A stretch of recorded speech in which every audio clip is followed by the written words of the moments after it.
আল্লাহওয়ালা কোরআনওয়ালা মডার্নওয়ালা ছাড়া আল্লাহওয়ালা কোরআনওয়ালা মেয়ের তো দাম নেই তার কাছে। আর মেয়েদেরও দোষ যে তারা মডার্নওয়ালা ছেলে খোঁজে।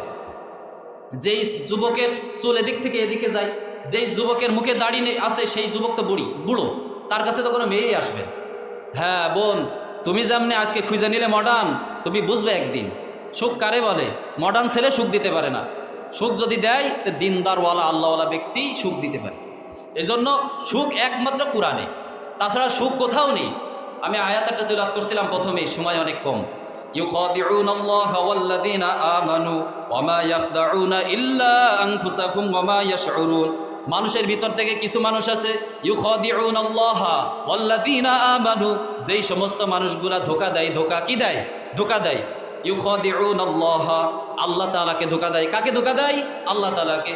ইউখাদিউনা আল্লাহ ওয়াল্লাযীনা আমানু, আল্লাহ তাআলাকে ধোঁকা দেয়, এবং ওয়াল্লাযীনা আমানু, যারা ঈমানদার, মানুষের ভিতরে যারা ঈমানদার তাদেরকে ধোঁকা দেয়। দুই শ্রেণীর ব্যক্তিকে ধোঁকা দেয়, একটা হলো আল্লাহ আর একটা হলো ঈমানদার। এই দুই ধরনের মানুষকে ধোঁকা দেয়। এক হলো মালিক আল্লাহকে, আর একটা ঈমানদার যারা, তাদেরকে ধোঁকা দেয়। আল্লাহ তাআলা বলছেন ওয়ামা ইয়াখদাউনা ইল্লা আনফুসাহুম ওয়ামা ইয়াশউরুন। সুতরাং তারা আল্লাহ তাআলাকেও ধোঁকা দেয় না, তারা ঈমানদারকেও ধোঁকা দেয় না।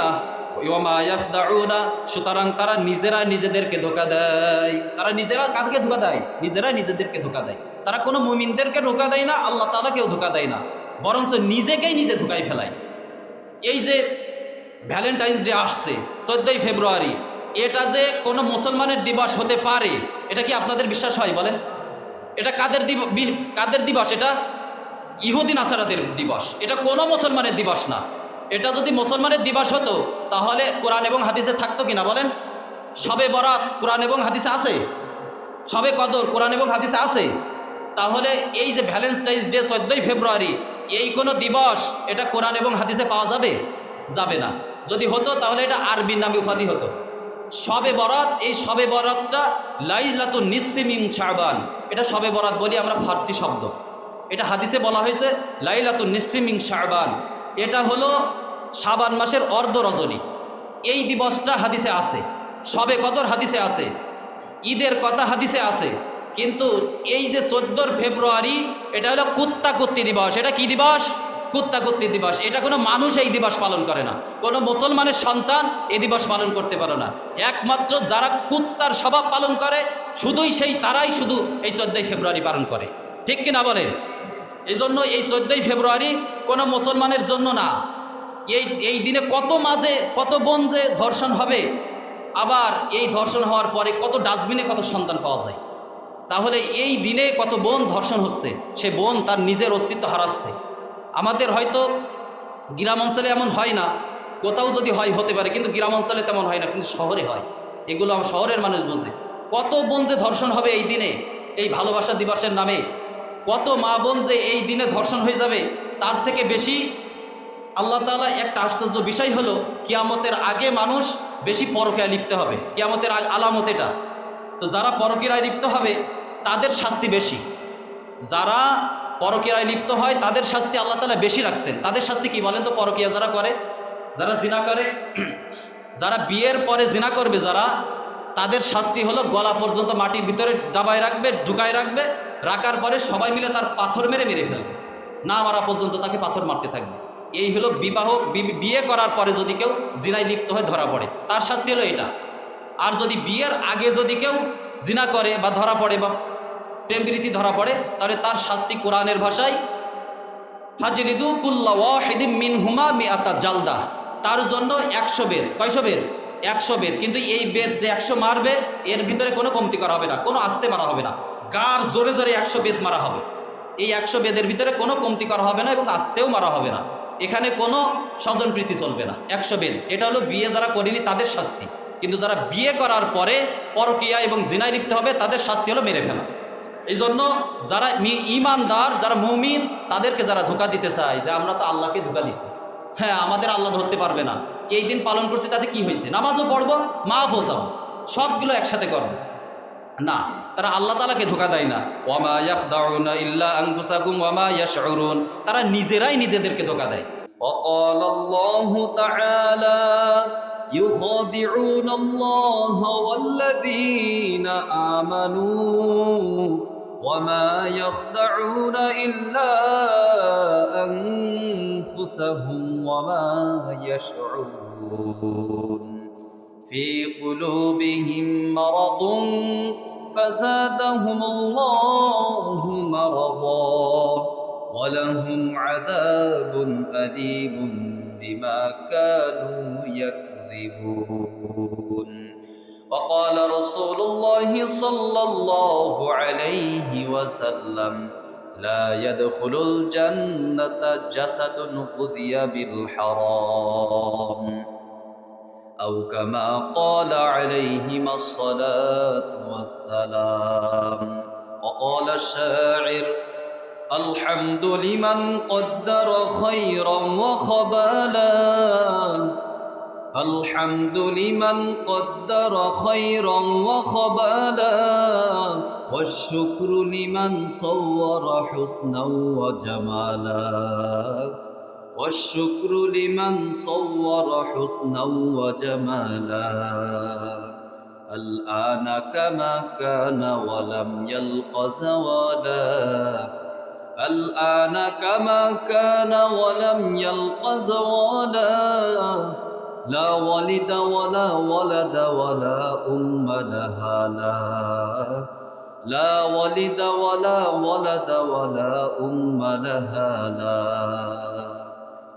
اللهم بارك لنا في رجب وشعبان وبلغنا رمضان إن الله وملائكته يصلون على النبي يا أيها الذين آمنوا صلوا عليه وسلموا تسليما شكرا درود إبراهيم قريب اللهم صل على محمد وعلى آل محمد كما صليت على إبراهيم وعلى آل إبراهيم إنك حميد مجيد اللهم بارك على محمد وعلى آل محمد كما باركت على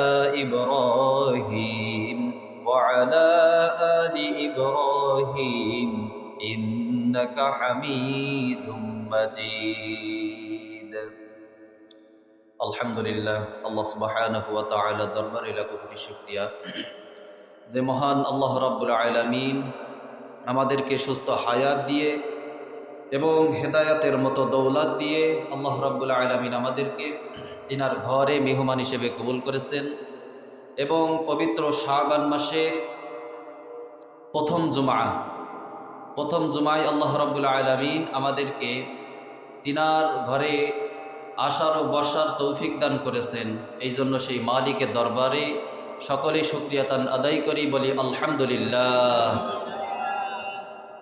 আমরা আস্তে আস্তে করে হাঁটতে হাঁটতে রমজানের কাছাকাছি প্রায় চলে আসছি রমজানের কাছাকাছি অনেকটাই চলে আসছি আর কিছুদিন পরেই রমজান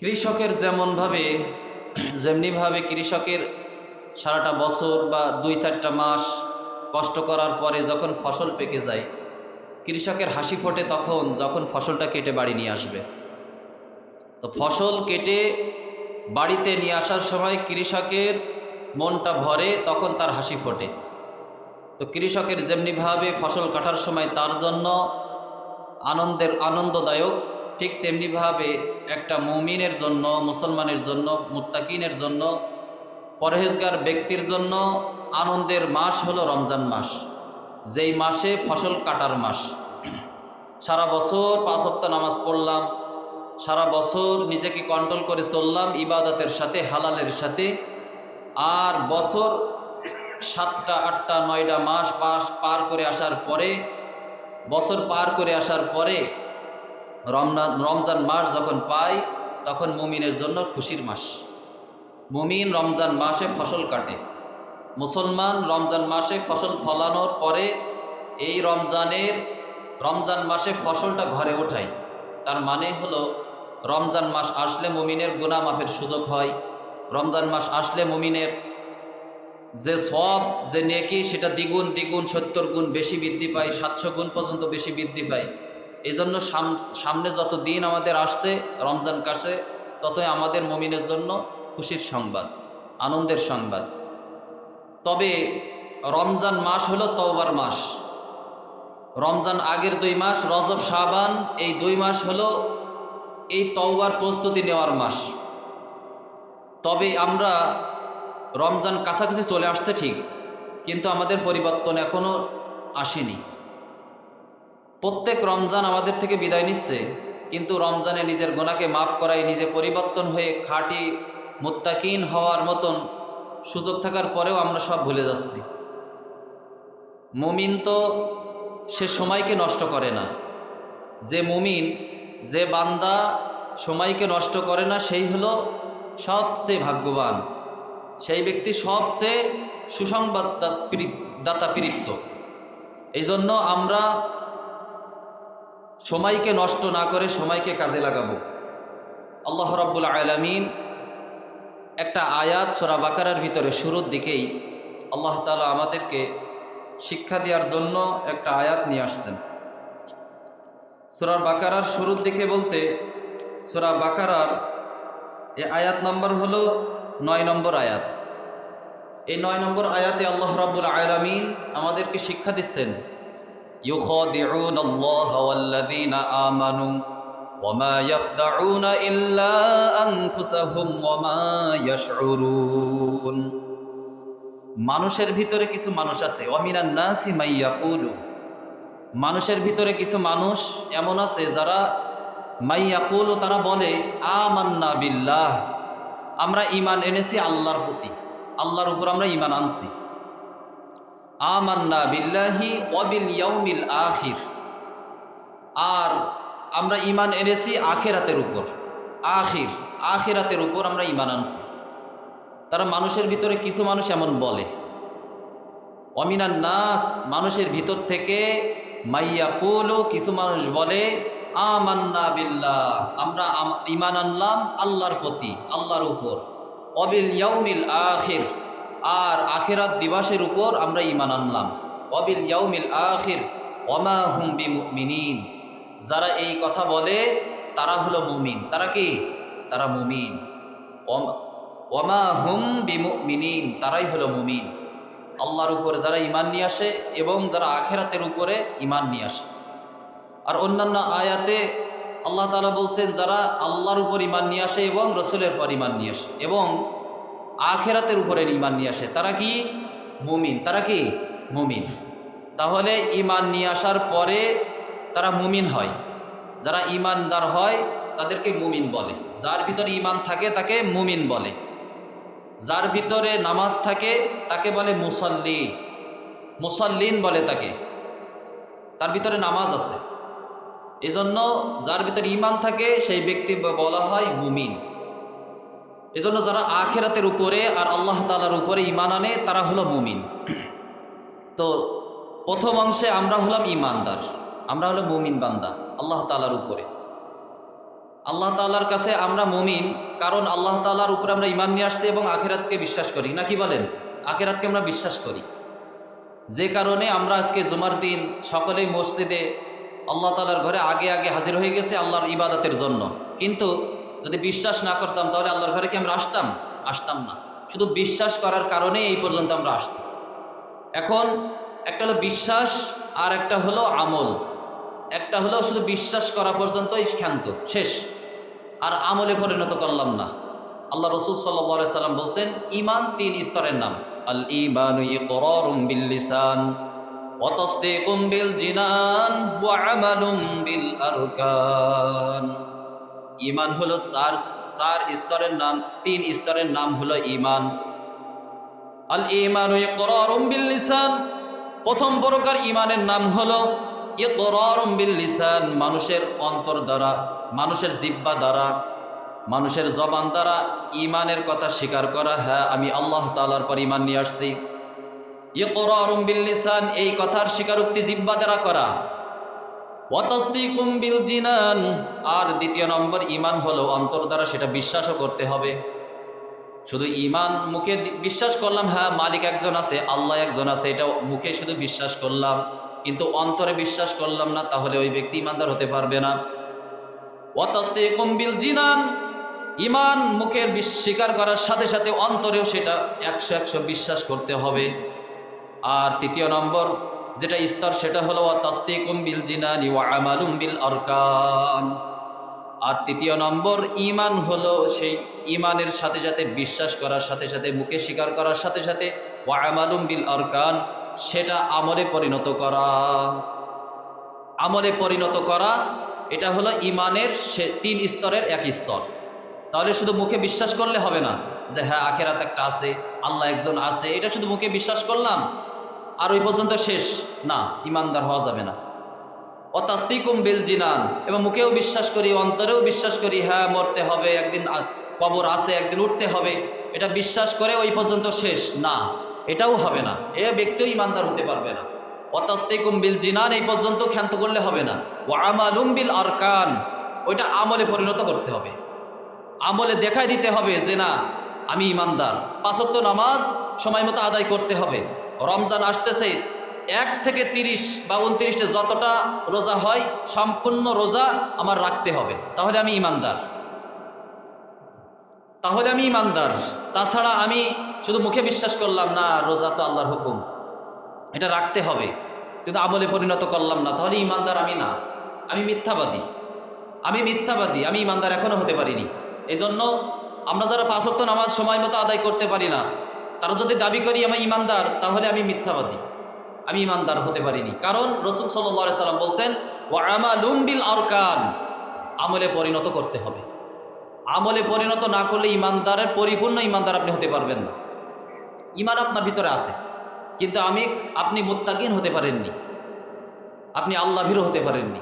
এজন্য আপনার ভিতরে 100 ঈমানদার দাবি করতে হলে আমালুম বিল আরকান, আমলে পরিণত করে দেখাতে হবে। আমলে পরিণত করতে হলে তার ভিতরে একটা যে আমাকে হালাল রুজি খেয়ে দেখাতে হবে যে না আল্লাহ হুকুম করছেন হালাল রুজি খাওয়া, হালাল রিজিক খাওয়া, হালাল অন্বেষণ করা, এটা কার হুকুম? আল্লাহর হুকুম। নাকি রাসূল বলছেন, ইমাম সাহেবরা বলছেন, বক্তারা, কোনো পীর সাহেব কেউ বলেননি হালাল খাওয়ার কথা। এটা শুধু স্বয়ং আল্লাহ তাআলাই বলছেন, কোনো মানুষের কথা না, যে হালাল রিজিক খাওয়া, হালাল অন্বেষণ করা, হালাল ভক্ষণ করা, এটা আল্লাহর কথা। কার কথা? আল্লাহর কথা। রাসূল করিম সাল্লাল্লাহু আলাইহি সাল্লাম বলছেন, একটা ঘটনা বলছেন বিশাল, যে ঘটনার ভিতরে বলতে চাচ্ছেন যে হালালের গুরুত্ব।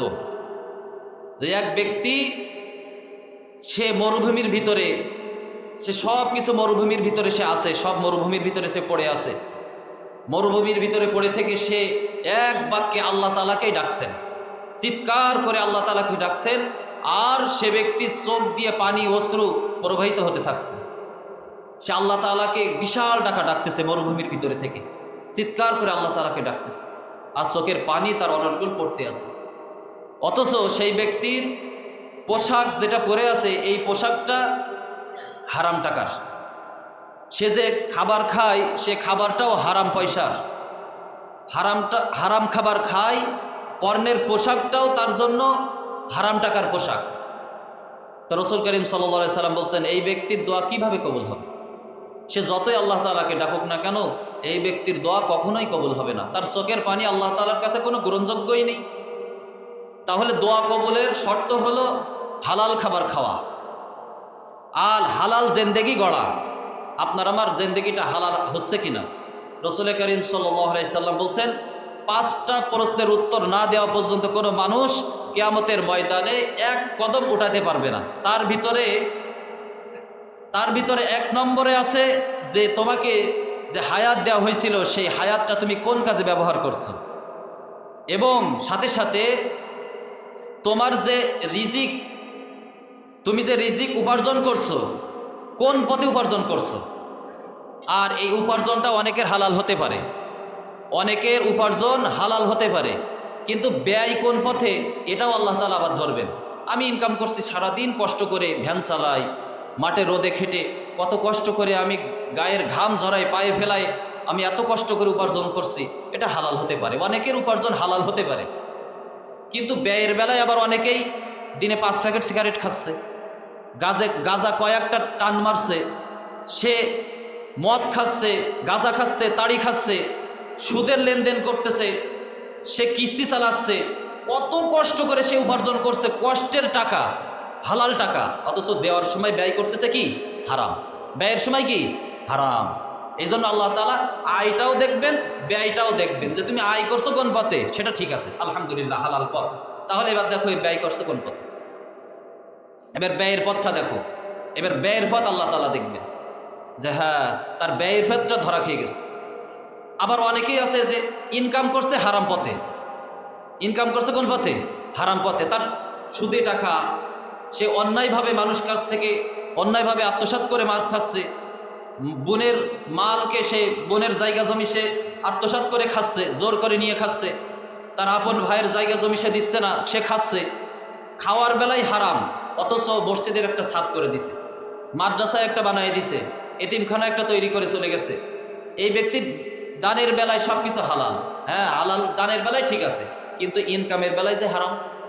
এই জন্য আল্লাহ তাআলা উভয়টাই দেখবেন, যে তোমার আয় ইনকামের বেলায় কেমন ছিল, ব্যয়ের বেলায় কেমন ছিল, উভয়টাই আল্লাহ তাআলা দেখবেন। আর এটা দেখাই শুধু শেষ না, এর ভিতর আরও একটা প্রশ্ন করবেন আল্লাহ তাআলা, যে তোমার যে এলেম ছিল, এলেম অনুযায়ী কতটুকু তুমি আমল করছো। তুমি যে জানতে না সেটা ঠিক আছে, যে যেটা তুমি জানতে না তার জন্য ধরা হবে, তুমি কেন শেখনি এলেম। কিন্তু যেটা তুমি জানতে, জানার পরেও তুমি কেন মানোনি, এটার ব্যাপারে আল্লাহ তাআলা ধরবেন, যে এলেম অনুযায়ী কে কতটুকু আমল করছে। এটার ব্যাপারে আল্লাহ তাআলা 5টা প্রশ্নের ভিতরে একটা হলো কে কতটুকু তার আমল এলেম অনুযায়ী আমল করছে। এই জন্য যে আমরা মনে করতে পারি যে আমরা তাহলে জানি না, আমরা হুজুর না, আমরা আলেম না, তাহলে আমাদের আল্লাহ তাআলা ধরবে না। আচ্ছা বলেন তো, এখানে কোন ব্যক্তি আছেন যে 5 ওয়াক্ত নামাজ ফরজ আল্লাহ তাআলা আমাদের উপরে করেছে, এই কথা জানেন না কে? সে হাত উঠান। জানেন না কে এমন আছেন? তাহলে এই ব্যাপারে আমরা আলেম। 5 ওয়াক্ত নামাজ পড়তে হবে, এই যে আল্লাহ তাআলার হুকুম, না পড়লে জাহান্নামে যাইতে হবে, শাস্তি হবে, এই ব্যাপারে আমরা কি আলেম। এই ব্যাপারে আলেম না? আলেম কাকে বলে বলেন তো?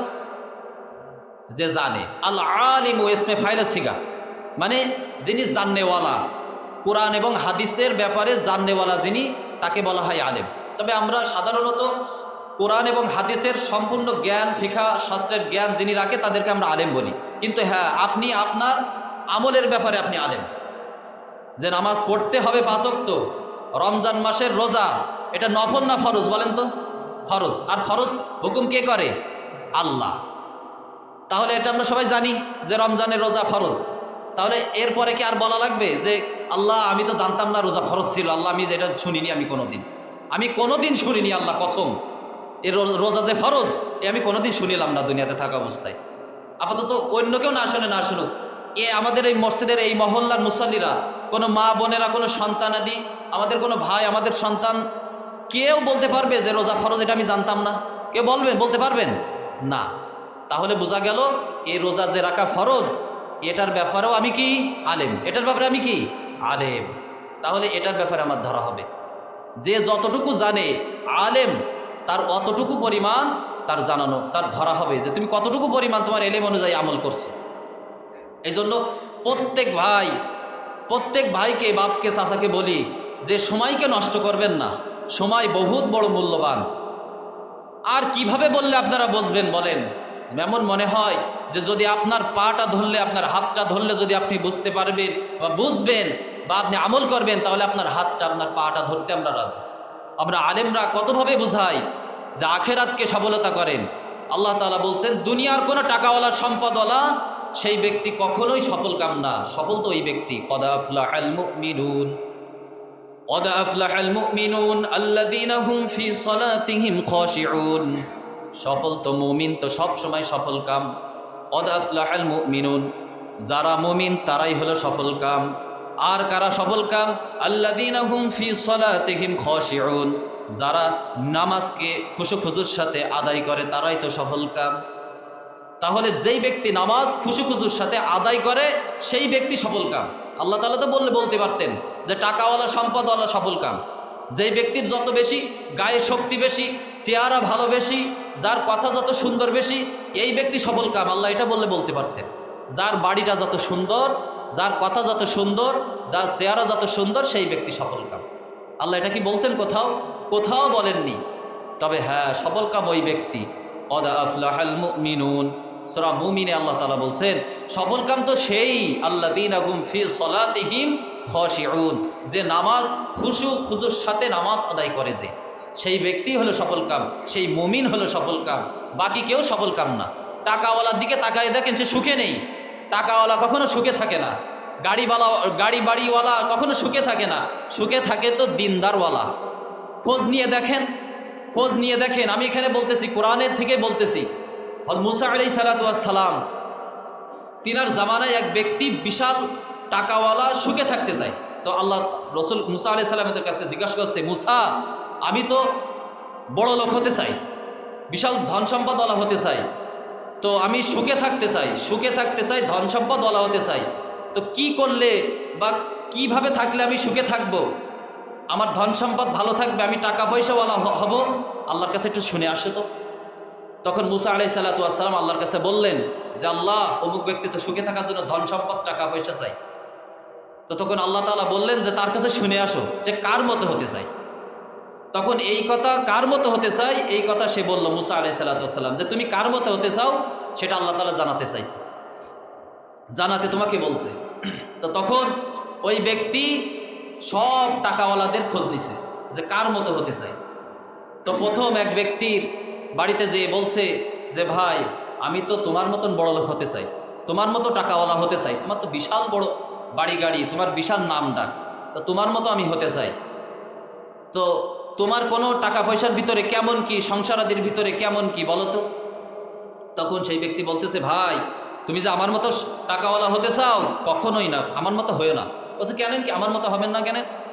বলছে, এই যে আমার যে গাড়ি বাড়ি আর এই যে সন্তানদের যা দেখতেছো, সব আমার না, সব হারামজাদা, একটাও সব আমার না। আর এই টাকা পয়সা ধন দৌলত দিয়ে একটু আমার সুখ দিচ্ছে না, আমি একটুও শান্তিতে নেই। বলছে, কেন, এত টাকা পয়সা থাকার পরেও শান্তিতে নেই, কারণ কি? তখন বলতেছে, একদিন আমি মারা যাব, আমার স্ত্রী মারা যাবে, তার একটা খুব রোগ হয়েছে। সেই সময়ের বলে আমাদের উস্তাদ বলছিলেন হাড় কটমট রোগ। কী রোগ? হাড় কটমট।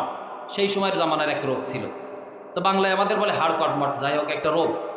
তো সেই রোগটা হওয়ার পরে সেই স্ত্রী মারা যাবে, পাশে বসে স্বামী কাঁদতেছে, আহা, তোমার আমি খুব ভালোবাসি, তোমার জন্য আমার এই জীবন, তোমার জন্য আমার এই মরণ, তোমাকে খুব ভালোবাসি। স্ত্রীর পাশে বসে বসে এই কথা বলতেছে।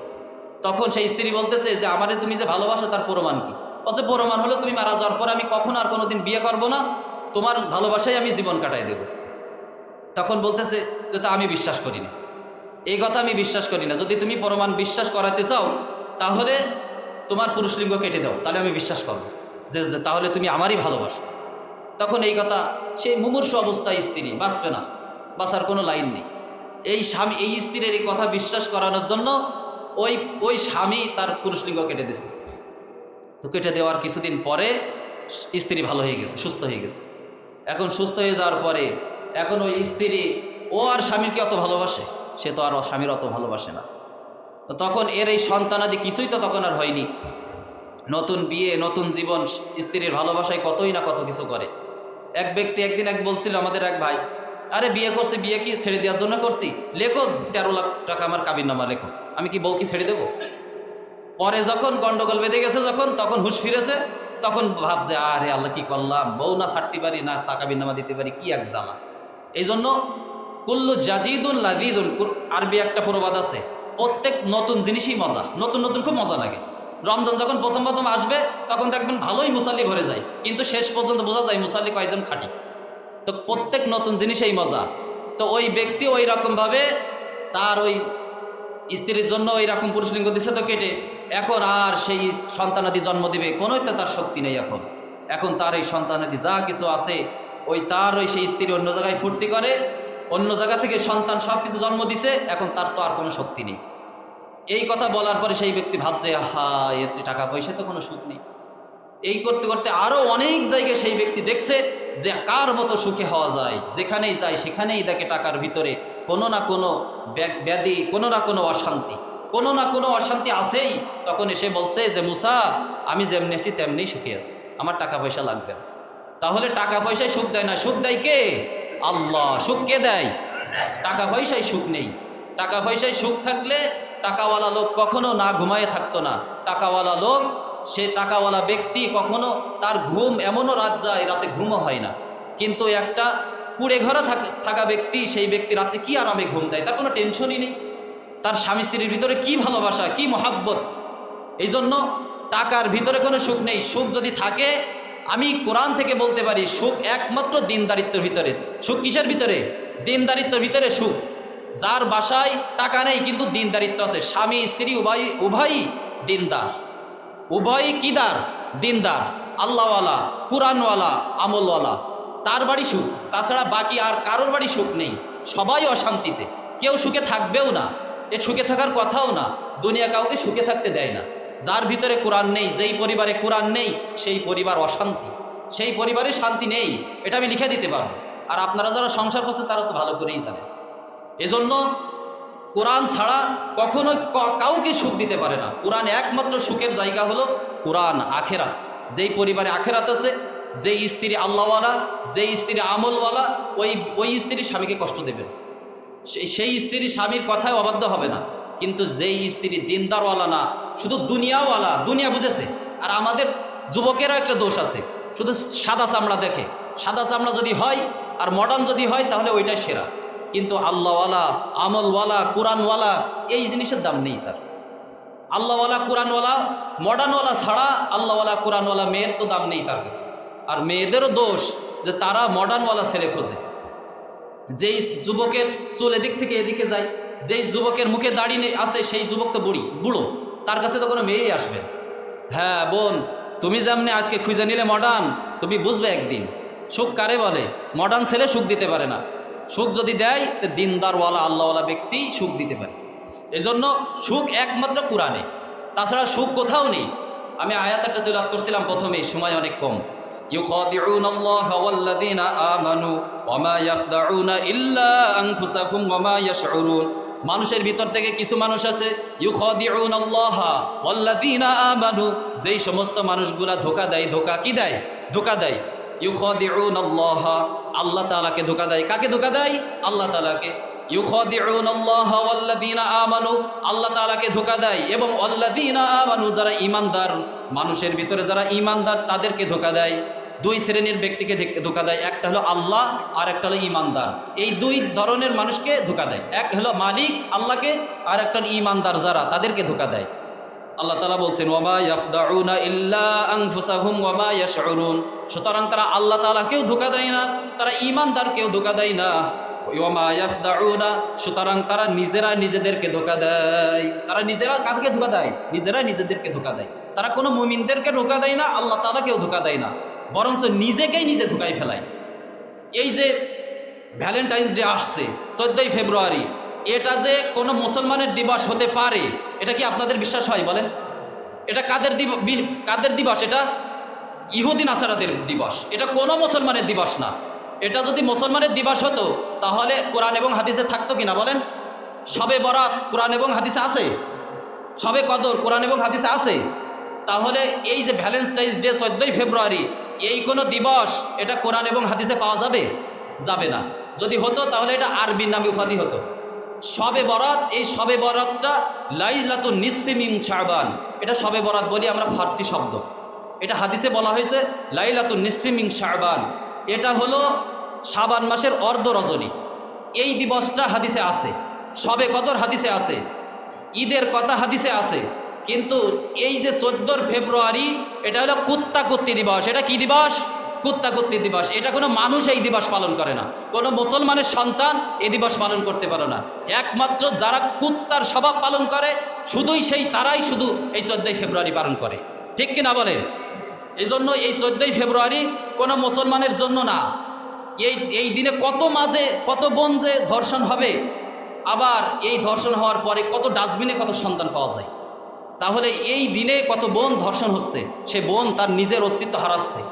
আমাদের হয়তো গ্রাম অঞ্চলে এমন হয় না, কোথাও যদি হয় হতে পারে, কিন্তু গ্রাম অঞ্চলে তেমন হয় না, কিন্তু শহরে হয়।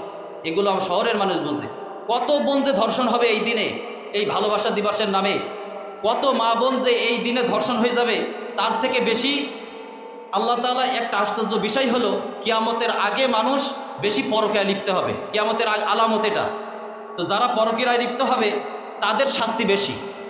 যারা পরকীয়ায় লিপ্ত হয় তাদের শাস্তি আল্লাহ তাআলা বেশি রাখছেন। তাদের শাস্তি কি বলেন তো? পরকীয়া যারা করে, যারা জিনা করে, যারা বিয়ের পরে জিনা করবে, যারা, তাদের শাস্তি হলো গলা পর্যন্ত মাটির ভিতরে দাবায় রাখবে, ঢুকায় রাখবে, রাখার পরে সবাই মিলে তার পাথর মেরে ফেলবে, না মারা পর্যন্ত তাকে পাথর মারতে থাকবে।